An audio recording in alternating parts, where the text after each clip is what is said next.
आता कथा विचारण्याच्या पद्धतीत 10वीत बदल होतोय. आता सगळे पॉइंट्स लिहून नाही देणार. मोठे झालात ना तुम्ही.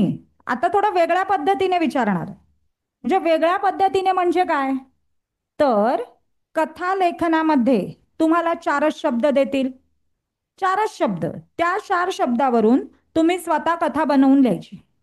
किंवा तुम्हाला कथेचा फर्स्ट पॅराग्राफ देतील आणि त्याच्यावरून तुम्ही पुढची कथा स्वतः बनवायची. किंवा लास्ट पॅराग्राफ देतील आणि तुम्ही कथा स्वतःवरची क्रिएट करायची. किंवा चौथा मेथड जी ट्रेडिशनल वे होता तुमचा तो, म्हणजे सगळे पॉइंट्स देणार आणि तुम्ही त्यावरून कथा बनवणार. आता बोर्डात यापैकी नक्की कुठल्या प्रकाराने विचारतील हे आपण सांगू शकत नाही. कारण आत्ता बोर्डाने हे 4ही प्रकार सांगितलेले आहेत की कथा लेखनासाठी 4 पद्धतीने कथा विचारली जाऊ शकते.